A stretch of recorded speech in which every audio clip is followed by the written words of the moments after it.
جہیز نام کی ایک سوئی میں قبول نہیں کروں گا. میرے گھر میں جہیز نام کی کوئی چیز نہیں آئے.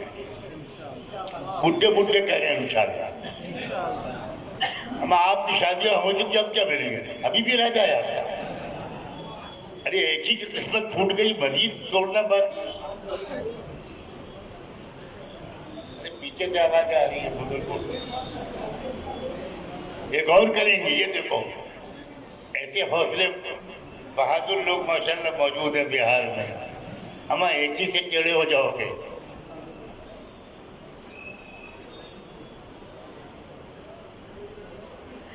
نوجوانوں، تمہیں اپنے ماں باپ کی خوشامد کرنی ہے. جہیز میرے گھر میں نہیں آئے گا. میں کوئی یتیم، کوئی یسیر، کوئی فقیر، کوئی لولا، لنگڑا، گونگا، بہرا، اندھا، اپاہج نہیں ہوں. میں اپنے دونوں بازوؤں سے کماؤں گا اور اپنے منہ میں لقمہ رکھنے سے پہلے اپنی ہونے والی بیوی کے منہ میں رکھوں گا. میں بستر پر بعد میں لیٹوں گا، پہلے میری بیوی لیٹے گی. اگر تمہارے گھر میں کھانے کے لیے برتن نہیں ہے، تم کیلے کے پتے پر کھاتے ہو، جب تک سسرال سے بیڈ نہیں آئے گا تب تک تمہارے گھر میں کیلے کے پتوں اور چٹائی پر لیٹنا ہوگا. اگر تمہارے گھر میں پنکھا نہیں ہے اور جیب میں اتنے پیسے نہیں ہیں کہ ایک پنکھا لگ جائے، تو میرے نوجوانوں، میرا مشورہ ہے کسی اچھے حکیم کا علاج کراؤ اور ابھی جلدی شادی مت کرو.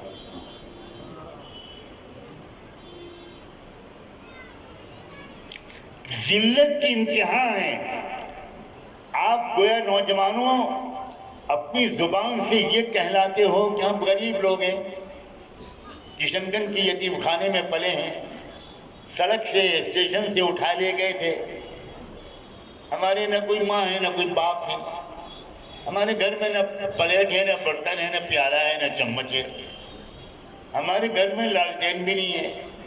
ہمارے گھر میں بستر بھی نہیں ہے. ہمارے گھر میں پنکھا بھی نہیں ہے. ہم تو نسلی خاندانی فقیر ہیں. ہمارے ابا فقیر، دادا فقیر، پردادا فقیر، آدم علیہ السلام تک سب فقیر. اس لیے بھائی تم کچھ دے دو، پلیٹ کچھ ڈنر سیٹ دے دو، کچھ ٹی سیٹ دے دو، کچھ ڈبل بیڈ دے دو، اللہ کے نام پہ خیرات دے دو. تم اچھے شریف لوگ ہو. واہ بھائی واہ رے نوجوان، اس طرح بھکاری بن کر رشتہ کرو گے تمہیں کہنا چاہیے کہ میں خاندانی انسان ہوں، میں شریف ماں باپ کا خون ہوں، میں شریف ماں باپ کی اولاد ہوں. میں اپنے ہاتھوں سے کماؤں گا اور اپنے گھر والوں کو پورا آرام پہنچاؤں گا. پنکھا بھی لاؤں گا، کولر اور اے سی بھی لاؤں گا، بستر بھی لاؤں گا، ڈنر سیٹ اور ٹی سیٹ بھی لاؤں گا، جوتے چپل اور موزے بھی لاؤں گا، زیور بھی لاؤں گا. میں بھکاریوں کے خاندان کا نہیں ہوں کہ تم اتنا بڑا احسان کر رہے ہو کہ زندگی بھر کی پالی ہوئی بیٹی، محبت کے ساتھ پالی ہوئی بیٹی مجھے میرے اوپر بھروسہ کر کے میرے حوالے کر رہے ہو. اس کے بعد مجھے کچھ اور بھی چاہیے تم سے. میں اتنا کمینہ انسان نہیں ہوں، میں اتنا ذلیل انسان نہیں. اب یہ کون کہے گا جو مسلمان نوجوان ہو؟ یہی میں کہہ رہا ہوں، مسلمانوں کے اندر اسلام کی 2-4 چیزیں رہ گئی ہیں بس. باقی سب کافروں کی چیزیں، باقی سب مشرکین کی چیزیں.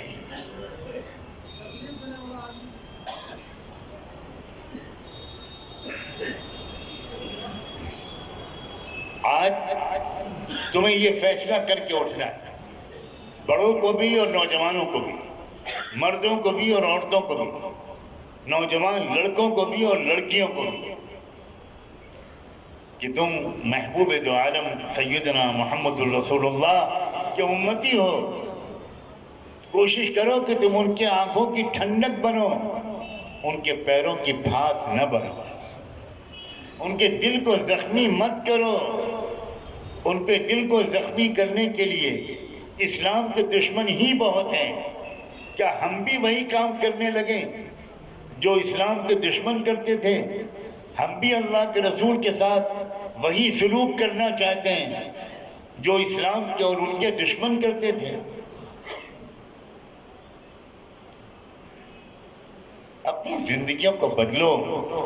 ہمارے معاشرے میں، ہماری سماج میں جاہلی معاشرے، شرک والے معاشرے، کفر والے سماج کی ہزاروں چیزیں آ گئیں۔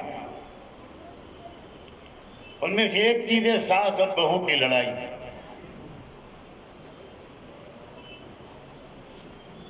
ماں جب اپنے بیٹے کی شادی کرتی ہے تو بہو جب لاتی ہے، چونکہ یہاں عورتیں بھی سن رہی ہیں، تب تو وہ بہت تعریفیں کرتی ہے سب سے اپنی بہو کی۔ ارے ایسی بہو ڈھونڈ کے لائی ہوں جو بمبئی کے فلمی اداکاروں کے پاس بھی نہیں ہے۔ میری بہو کی ناک ایسی ہے، میرے بہو کے ہونٹ ایسے ہیں، میری بہو کی آنکھیں ایسی ہیں، میری بہو کی انگلیاں لکھنؤ کی ککڑی کی طرح ہے۔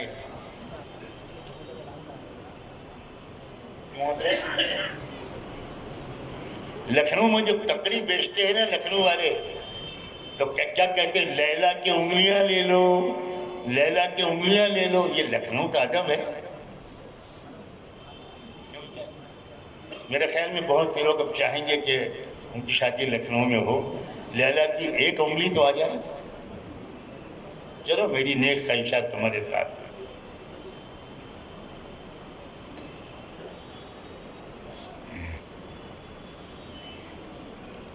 لیکن ایک ہفتہ 10 دن 15 دن وہ بہو گزارتی ہے کہ اب یوں سمجھو کہ ایسی لڑائی دونوں میں شروع ہوتی ہے جیسے بہار میں بھاجپا کی اور جے ڈی یو اور آر جے ڈی، ایک رولنگ پارٹی ایک اپوزیشن پارٹی۔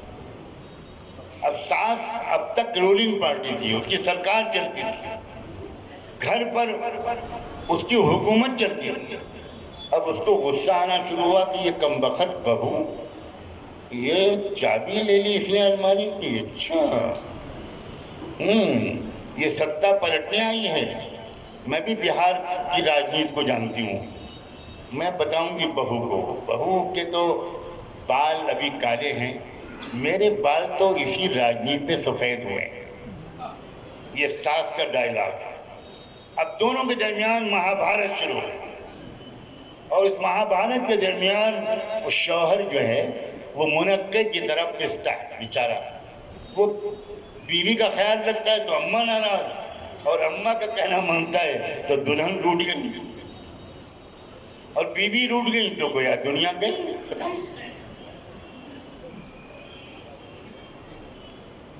یہ کیا ہے بھائی؟ یہ کون سے مسلمان ہو بھائی؟ 1.25 لاکھ صحابہ تھے، 1,24,000 25,000 جب اللہ کے رسول صلی اللہ علیہ وسلم ان کے حوالے امانت کر کے اللہ کے پاس گئے تھے، 1.25 لاکھ صحابہ کے گھروں میں ایک گھر میں بھی ایک بار بھی ساس اور بہو کا جھگڑا نہیں، ایک بار بھی نند اور بھاوت کا جھگڑا نہیں، اس لیے کہ وہ مسلمان تھے۔ ہم نہیں ہیں مسلمان۔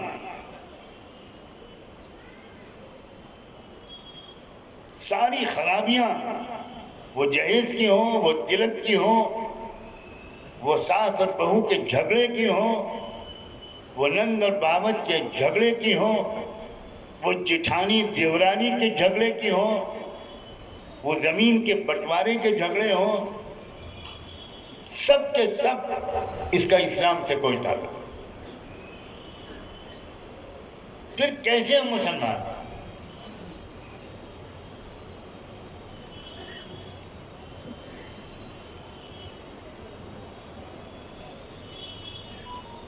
اپنی بیٹیوں کو حیا اور پردہ سکھائیے، شرم، حیا اور پردہ حجاب سکھائیے۔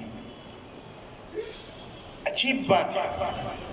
ایک طرف وہ لڑکیاں ہیں جو کالج اور یونیورسٹی میں پڑھتی ہیں اور دشمن کے غنڈے ان لڑکیوں کے سر سے حجاب نوچ رہے ہیں، ان کو مار رہے ہیں، ان کے پیچھے غنڈوں کا گول نعرے لگا رہا ہے، اور وہ لڑکی حجاب اتارنے پر تیار نہیں ہے، وہ لڑکی برقع چھوڑنے پر تیار نہیں ہے، اور ایک طرف ہمارے بہت سے علاقوں کے سماج میں برقع، پردہ، حجاب بہت کم لوگ جانتے ہیں، بہت کم گھروں کی عورتیں حجاب اور حیا جانتی ہیں۔ برقع عورت کا زیور ہے، برقع عورت کی سجاوٹ ہے، اور یہ پردہ یہ اعلان ہے جب عورت پورے پردے کے ساتھ باہر نکلتی ہے۔ صحابہ کی عورتیں چہرے پر نقاب تو ڈالتی ہی تھی، پورے بدن کو چھپاتی ہی تھی، ہاتھوں میں دستانے بھی پہنتی تھی، ان کی انگلیاں بھی کوئی نہیں دیکھ سکتا تھا۔ یہ تھا اسلام۔ ہمارے بہت سے صوبوں اور علاقوں کے مسلمانوں کے سماج نے ہندو سماج سے ہزاروں چیزیں لے لی، بجائے اس کے کہ ان کو دیتے ہم نے ان سے ان کی خرابیاں لے لی، اور ان باتوں کو درست بھی نہیں کیا جاتا، ان کی اصلاح کی کوشش بھی نہیں کی جاتی۔ علماء کے گھرانوں کے اندر کا جو ماحول ہے وہ غیر عالموں کے گھر کے اندر کے ماحول سے کچھ زیادہ الگ شاید نہیں ہے۔ میں کتنی چیزوں کو گناؤں،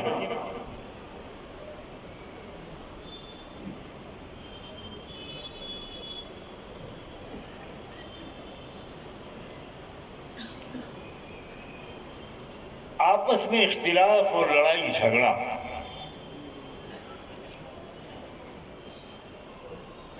یہ ہمارے سماج کا ناسور ہے، ناسور۔ ایک گھر میں میاں شوہر وہ کسی پارٹی کا سپورٹر ہے اور بیوی کسی اور پارٹی کو ووٹ دیتی ہے، یہ جھگڑا بھی ہے آپ کیا کہ نہیں؟ مجھے کیسے معلوم ہو گیا؟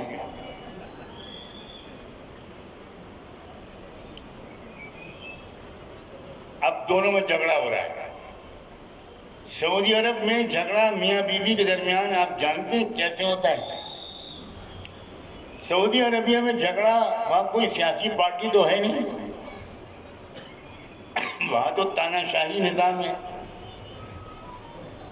تو وہاں جھگڑا اس پر ہوتا ہے کہ سعودی عرب کا سب سے پسندیدہ کھیل فٹ بال ہے، ہمارے ہاں تو کرکٹ ہے، جس میں 2 آدمی 11 آدمی کو دوڑاتے رہتے ہیں، نہیں سمجھے؟ 2 آدمی 11 اچھے بڑے انسانوں کو دوڑاتے رہتے ہیں، وہ ادھر دوڑا، وہ ادھر دوڑا، وہ ادھر دوڑا، دوڑتے رہتے، اور پبلک ماشاءاللہ تالیاں بجاتی ہے۔ عجیب قسم کا بیوقوفوں کا کھیل ہے۔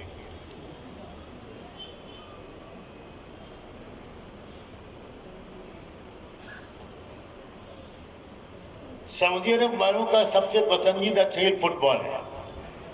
فٹ بال کی 2 بڑی ٹیمیں ہیں وہاں، ایک النادی الاہلی اور ایک الاتحاد۔ اب ٹورنامنٹ ہوتا ہے، نیشنل ٹورنامنٹ پورے ملک میں، تو فائنل میچ میں دونوں میں سے ظاہر ہے ایک ہی ٹیم جیتے گی اور ایک ہارے گی۔ اب گھروں میں مصیبت یہ ہوتی ہے کہ شوہر النادی الاہلی کا سپورٹر ہے اور بیوی نادی الاتحاد کی سپورٹر ہے۔ اب اگر جیت گئی النادی الاہلی تو شوہر آیا کودتا اچھلتا بہت خوش، اور بیوی گھر میں بیٹھی ہے منہ پھلائے ہوئے، ٹی وی پھوڑ دیا اس نے، لات مار دی اس نے، کھانا نہیں پکایا۔ اب شوہر پہنچا گھر بھوکا پیاسا اور 50 دوستوں کو ساتھ میں لے کے آیا خوشی کے مارے، اور بیوی کہہ رہی ہے تم پکاؤ کھانا، میں نہیں پکاؤں۔ اب دونوں میں لڑائی ہوئی، اور ماشاءاللہ مسلمان طلاق دینے کا تو چیمپئن ہے.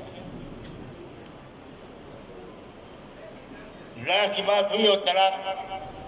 اب وہ فٹ بال کے میچ کے رزلٹ پر میاں نے بیوی کو طلاق دے دیا. یہ مسلمان کیا کر رہے ہیں؟ دنیا کے مسلمان اسلام کو کس قدر بدنام کر رہے ہیں.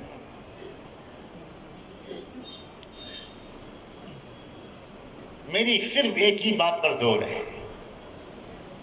کہ یہ کافی مت سمجھے کہ آپ مسلمان ہیں اس لیے کہ آپ مسلمان کے گھر میں پیدا ہوئے. نہیں، آپ اسلام کو سمجھیے. ہمارے علماء اور بزرگوں نے ہر زبان میں بڑی آسان کتابیں لکھ کر دی ہیں. کس کے لیے لکھی؟ آپ کے لیے لکھی. مگر افسوس ہمارے اکثر مسلمان اس کی ضرورت نہیں سمجھتے کہ 2-3 کتابیں تو پڑھ لیں اسلام کو سمجھنے کے لیے. ایک کتاب ہے، اس کا نام ہے اسلام کیا ہے. 46 زبانوں میں اس کتاب کا ترجمہ ہو چکا ہے اور پوری دنیا میں اور ہمارے ملک میں ملا کر ہو سکتا ہے کہ شاید 50 لاکھ یا 1 کروڑ لوگ غیر مسلم اسلام قبول کر چکے ہوں صرف اسلام کیا ہے پڑھ کر. اور لاکھوں بلکہ کروڑوں مسلمانوں کی زندگی میں جو کمیاں تھیں نہ جاننے کی وجہ سے، نہ سیکھنے اور سمجھنے کی وجہ سے، اس کتاب کو پڑھ کر ایک ایک کر کے وہ کمیاں انہوں نے اپنے اندر سے دور کر دی. کتنی ضروری ہے یہ بات کہ ہر گھر میں بیسک معلومات والی 2-3 کتابیں گھر کے لوگ سب پڑھیں. مرد بھی، عورتیں بھی، بچے بھی، بچیاں بھی. ہر وقت موبائل سے چپکا رہنا، ہر وقت موبائل دیکھتے رہنا، دیر رات تک موبائل پر اپنا وقت کھپانا، یہ مسلمان نوجوانوں کی بہت بڑی بیماری ہے. لعنت ہے، لعنت. رات میں دیر سے سونا اور صبح دیر سے اٹھنا. ایک پہلی پوچھنا چاہتا ہوں، کون سا جانور رات میں دیر سے سوتا ہے؟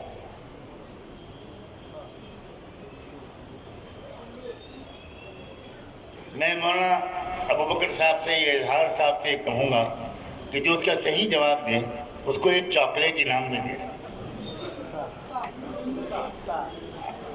کتا، گھوڑا. گھوڑا مسلمان جانور ہے بھائی.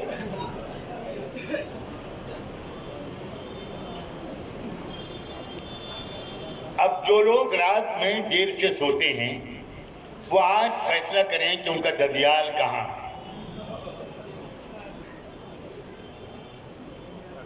اور اگر کتیا کا معاملہ ہو تو وہ فیصلہ کریں کہ ان کی سسرال کہاں ہے.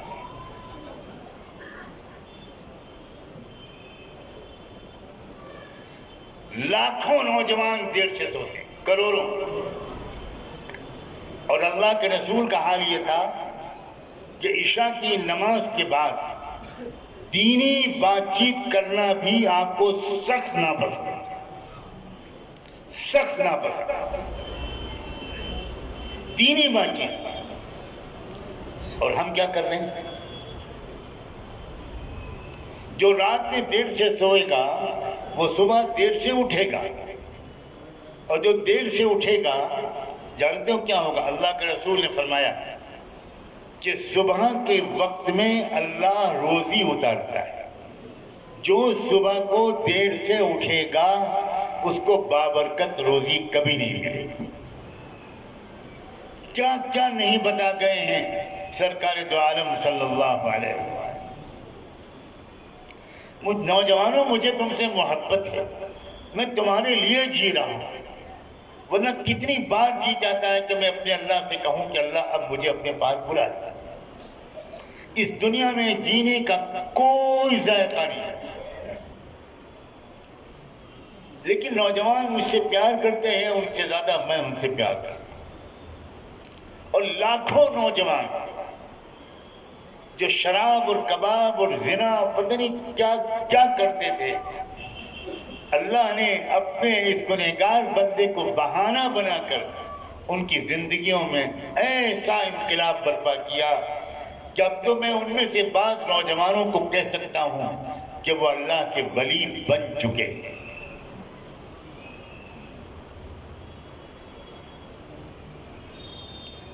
ہزاروں لڑکیاں، ہزاروں، میں احتیاط سے کہہ رہا ہوں، شاید 1 لاکھ سے اوپر تعداد پہنچ چکے، 1 لاکھ سے اوپر لڑکیاں ہوں گی یا اس سے بھی زیادہ، جنہوں نے ایک مرتبہ میری بات سنی، ایک بار بس، اور روتے روتے ہلکان ہو گئی، زندگی بدل گئی، کایا پلٹ گئی۔ کشمیر میڈیکل کالج میں عورتوں کے ڈپارٹمنٹ کی جو ڈین ہیں، ہیڈ ہیں، وہ اپنی نوجوانی میں بہت آزاد خیال اور ماڈرن تھی۔ ایک بار اللہ کا فضل ہوا کہ میری بات ان کے کان میں پڑی، میں کشمیر گیا ہوا تھا، ایسا انقلاب آیا ہے کہ اس خاتون کے ذریعے سے اب تک 12,000 لڑکیاں گناہوں سے توبہ کر چکی۔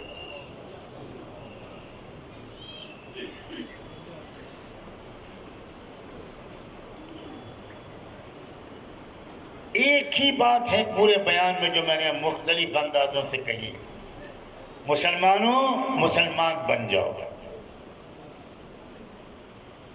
اللہ نے قرآن میں ہم سے یہی کہا، یا ایھا الذین آمنوا آمنو، اے وہ لوگوں جو ایمان لائے ہو پورے ایمان لے آؤ، پورے ایمان والے بن جاؤ۔ ابھی کمی ہے تمہارے ایمان میں، ابھی کمی ہے میرے اسلام میں، پورا کرو، میں بھی پورا کروں اور آپ بھی پورا کریں، اور پورا کرنے میں ٹال مٹول نہ کریں، کیونکہ نہیں معلوم کہ آج صبح کی فجر تک بھی میں زندہ رہوں گا یا نہیں، کسی کو معلوم ہے؟ تو دیر تو وہ کرے جس کو معلوم ہو، دیر تو وہ کرے توبہ کرنے میں، اپنی زندگی کو بدلنے میں، اپنے کو سچا مسلمان بنانے میں، وہ دیر کرے جس کو اطمینان ہے کہ ابھی میں 25 سال زندہ رہوں گا، لیکن کسی کو نہیں معلوم کب مرے گا کوئی انسان اور کہاں موت آئے گی، کسی کو نہیں معلوم۔ اس لیے ابھی اور اسی وقت یہ فیصلہ کرنا ہے۔ آپ کریں گے فیصلہ اسی وقت؟ اللہ کے واسطے ابھی فیصلہ کرو، اور جن چیزوں کو میں نے گنایا ہے ان کو بدلو، ان کو ٹھیک کرو۔ جلدی سونا، جلدی اٹھنا، 5 وقت کی نماز مسجد میں پڑھنا مردوں کے لیے، عورتیں 5 وقت کی نماز شروع وقت میں پڑھیں۔ عورتوں کے اندر یہ بھی ایک بیماری ہے کہ وہ کھانا پکاتی رہیں گی، بچوں کو نہلاتی دھلاتی رہیں گی، آپس میں بات کرتی رہیں گی، لڑتی جھگڑتی رہیں گی۔ جب عصر کی نماز کا وقت نکلنے لگے گا تو آخر وقت میں بھاگیں گی اور نماز پڑھیں گی۔ یہ غلط ہے، یہ بالکل غلط ہے۔ کسی بھی کام کی وجہ سے نماز کو لیٹ نہیں کرنا چاہیے۔ نماز کی وجہ سے اور کاموں کو لیٹ کیا جا سکتا ہے۔ گھروں میں جھگڑوں کی فضا ختم کرو، خوشیوں کی فضا بناؤ۔ اسلام گھر میں ہنسی مذاق کا ماحول دیکھنا چاہتا ہے۔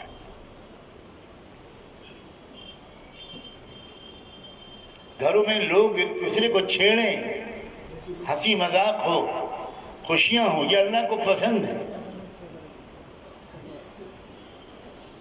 کچھ لوگوں کو تقوی کا اتنا ہیضہ ہو جاتا ہے، تقوی کا ہیضہ بڑی خطرناک بیماری ہے، کہ وہ باہر تو ہنستے مسکراتے رہتے ہیں، لیکن جب گھر میں جاتے ہیں تو لگتا ہے کہ کشن گنج کے ایس پی صاحب آئے۔ اب بیوی بھی ڈر جاتی ہے، چپ رہو، بچوں کو چپ ابو آ رہے ہیں، ابو آ رہے ہیں، ابو آ رہے ہیں۔ اب ایک بیٹا پلنگ کے نیچے چھپتا ہے، ایک بچہ الماری کے پیچھے چھپتا ہے، ابو آ رہے ہیں، ابو ابو آ رہے ہیں کہ ملک الموت آ رہے ہیں۔ یہی آدمی تو باہر ہنس رہا تھا، یہی گھر میں جا کے بھوت بن جاتا ہے۔ یہ اسلام بالکل نہیں۔ اللہ کے رسول بچوں سے کھیلتے تھے، اپنی بیویوں کے ساتھ عجیب طریقے سے آپ سب کو خوش رکھنے کی کوشش کرتے ہیں۔ اسلام بڑا خوبصورت دین ہے، بہت حسین، بہت آسان، بہت پرکشش، ہرگز مشکل نہیں ہے۔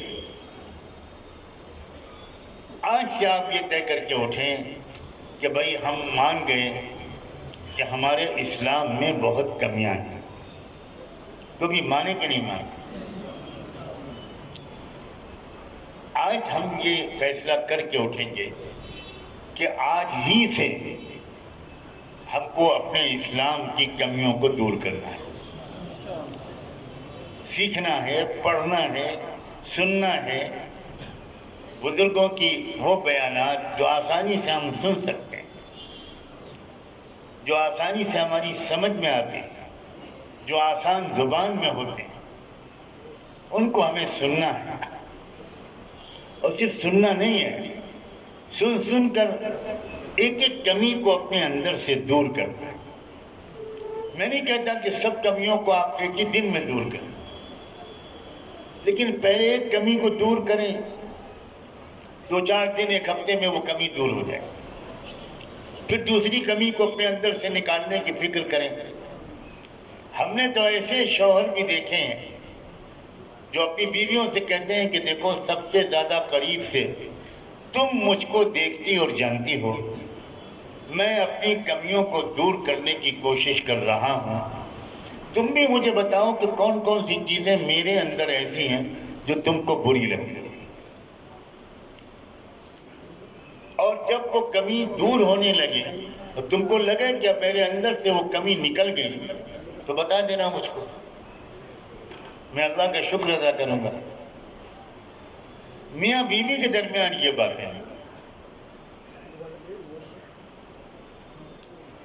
سنت اللہ کی شریعت یہ ہے، اللہ کے رسول کی سنت،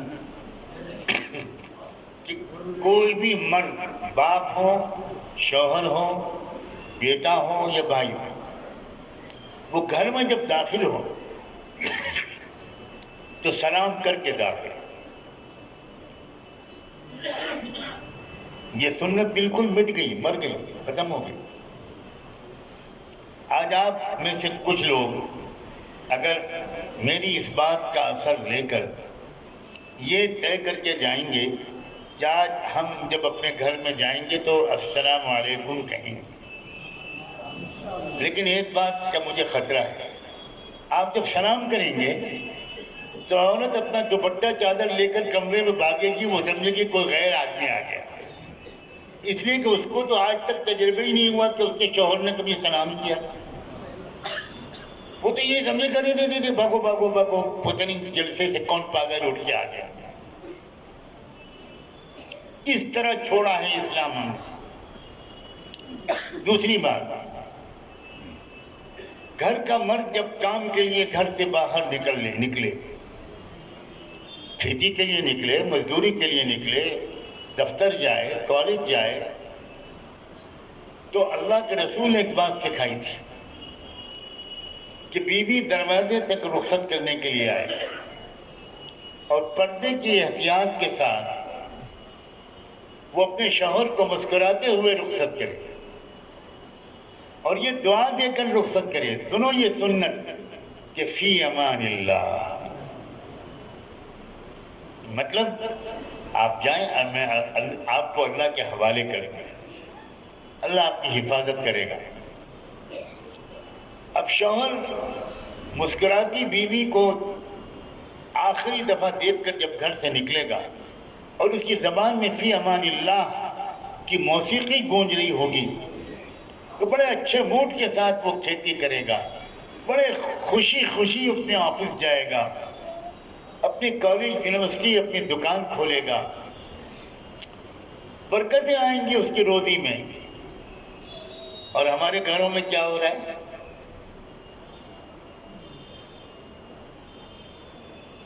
جب آپ گھر سے نکلتے ہیں تو آپ کی بیوی یا تو سو رہی ہوتی یا ٹی وی دیکھ رہی ہوتی یا بڑبڑا رہی ہوتی۔ اب بڑبڑانے کی تفصیل میں نہیں بتاؤں گا، ورنہ آپ کہیں گے کہ ہمارے گھر کے اندر کی باتیں آپ کو کیسے معلوم؟ اگرچہ مجھے معلوم ہے، لیکن میں سب کے سامنے آپ کے راز نہیں فاش کرتا۔ کپا پھولا ہوا ہوگا بیوی کا، کان پھولے ہوئے ہوں گے، آپ کے موزے جوتے غائب ہوں گے، اور آفس میں دیر ہو رہی ہے اور آپ اس سے کہہ رہے میرے موزے لاؤ، وہ کہے گی کیا مصیبت ہے، روز موزے کھو دیتے ہو۔ لو، شروع ہو گئی لڑائی۔ کچھ طریقہ سیکھو۔ اتنے دن ہو گئے، بڈھے ہو گئے، تم کو ابھی تک موزے رکھنا نہیں آیا، تم کو جوتے رکھنا نہیں آیا۔ کالج جانے والا لڑکا کہے گا ارے میری شرٹ کہاں ہے، میری یونیفارم کہاں ہے، میری پینٹ کہاں ہے۔ ایک گھر میں کربلا مچی ہوئی۔ یہ کون سا اسلام ہے بھائی؟ اسلام کے بارے میں لوگوں نے ایک بات بہت غلط سمجھی ہے کہ اسلام کا تعلق زمین کے نیچے سے ہے یا آسمان سے اوپر۔ اس سے بڑھ کر کوئی جھوٹ دنیا میں نہیں۔ اچھا انسان بننا، اچھا باپ، اچھی ماں، اچھا شوہر، اچھا بیٹا، اچھی اولاد، اچھا بھائی، اچھی بہن، اچھی بھابھی، اچھی نند، اچھی ساس، اچھی بہو، اچھا پڑوسی، یہ ہے اسلام۔ اور اس اسلام کی وجہ سے دنیا کی قوموں نے آگے بڑھ کر اسلام کو گلے لگایا تھا۔ ہمارے اندر یہ اسلام نہیں ہے، اس لیے دنیا کی قومیں ہماری دشمن بنتی چلی جا رہی ہیں۔ ہمت کے ساتھ، سمجھداری کے ساتھ ان حالات کا ہم کو مقابلہ کرنا ہے۔ اور سب سے اہم بات یہ ہے کہ ہم اگر سچے، پکے اور پورے مسلمان ہو جائیں گے تو آپ دیکھیے گا کہ اللہ حالات کو کیسے بدلے گا، کس طرح حالات ہمارے ملک کے بدلیں گے۔ میں تو یقین رکھتا ہوں کہ 15-20 سال سے زیادہ کا عرصہ نہیں باقی ہے انشاءاللہ، شاید اسی وقفے کے اندر یا کچھ کم زیادہ ہمارا ملک اسلام کا ایک بہت بڑا مرکز بنے۔ اس کے آثار نظر آ رہے ہیں، مگر میں اب اس سے زیادہ تفصیل بیان نہیں کرنا چاہتا۔ بس یہ کہتا ہوں کہ اگر آپ کو اس کی تفصیل جاننی ہے، کیسے بنے گا ہمارا ملک اسلام کا مرکز، اور ہمارا حصہ اس میں کیسے لگ سکتا ہے، ہم اس میں کیا کر سکتے ہیں، اس کے لیے آپ کو ایک بار میرے پاس آنا ہوگا۔ آئیں گے انشاءاللہ؟ بس 1 یا 1.5 آدمی نے ہاتھ اٹھایا، سب لوگ آئیں گے اور اگر نہ آئے تو اظہار صاحب سے کہوں گا کہ سب کی FIR کٹا دیں، چھوڑیے کہ نہیں ان کو۔ آپ یہاں کے لیڈر ہیں، بڑے محبوب لیڈر ہیں، تو پھر آپ کی ذمہ داری بھی ہے کہ ان کو سب کو پکڑ کے رکھیں۔ اچھا FIR کہاں؟ میرے تھانے۔ وہاں کٹائیے FIR، پھر میں جنات موکل بھیج کر ان کو پکڑواؤں۔ اب تو ڈرے؟ آپ آؤ، پوری ملک سے لوگ آتے ہیں۔ مفتی ابوبکر صاحب کیا رونا رو رہے تھے؟ ملک سے نہیں، دنیا کے دوسرے ملکوں سے لوگ آتے ہیں۔ اللہ نے ایسا مرکز بنا دیا ہے،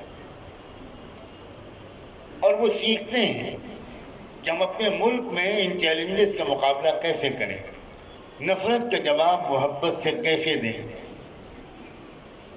ظلم کی جگہ پر انصاف کو قائم کرنے میں ہم کیا کردار ادا کر سکتے ہیں، یہ آپ کو میں یہاں نہیں بتا پاؤں گا، اب وقت نہیں رہا، آپ وہاں آئیے، انشاءاللہ آپ کو تفصیل سے سیکھنے کو اور دیکھنے کو ملے گا۔ اللہ تعالی ہم سب کو صحیح اسلام، پورا اسلام عطا فرما دے، ہماری کوتاہیوں اور کمیوں کو دور کر دے، ہمیں ہمت بھی دے دے، ہمیں بہادر بھی بنا دے اور ہم کو سمجھدار بھی بنا دے۔ اور آپ کا یہ بہار کا پورا علاقہ، میں نے اشارہ کیا ہے شروع میں کہ اس ملک میں مسلمان کس معاہدے کے تحت رہیں، کن شرطوں کے ساتھ رہیں، اس میں پورے ملک کے مسلمانوں کی قیادت بہار کے علماء نے کی۔ بہار کے علماء تھے وہ، جنہوں نے پورے ملک کے مسلمانوں کو رہنے کا طریقہ سکھایا تھا۔ بہار کے علماء تھے وہ، جنہوں نے گاندھی اور نہرو سے وہ معاہدہ منظور کروایا تھا، اپنی شرطیں منوائیں۔ بہار کے علماء کبھی کسی سے دب کر نہیں رہتے، کبھی احساس کمتری میں مبتلا نہیں ہوتے۔ ایک بار پھر بہار کو اللہ کرے ہمارے ملک کی قیادت کا کردار ادا کرنے کا موقع ملے۔ آپ میں صلاحیت ہے، آپ کے اندر یقیناً صلاحیت ہے۔ میں علماء سے درخواست کروں گا کہ وہ بہار کے علماء کی تاریخ، خانقاہ مجیبیہ کی تاریخ، امارت شرعیہ کی تاریخ، ادارے شرعیہ کی تاریخ، پھلواری شریف کی تاریخ، چھترا کی علماء اور اکابر مشائخ کی تاریخ، کیسے کیسے بلند مقام اللہ والے بہار میں پیدا۔ کوئی ضلع نہیں تھا جس میں کوئی ولی کامل نہیں ہوتا تھا بہار میں۔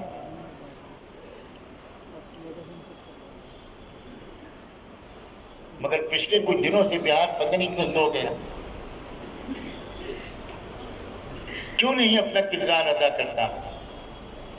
مسلمانوں میں جتنے IAS افسران ہیں ملک میں، ان میں زیادہ تر بہار کے لوگ ہیں، جتنے IPS ہیں ان میں زیادہ تر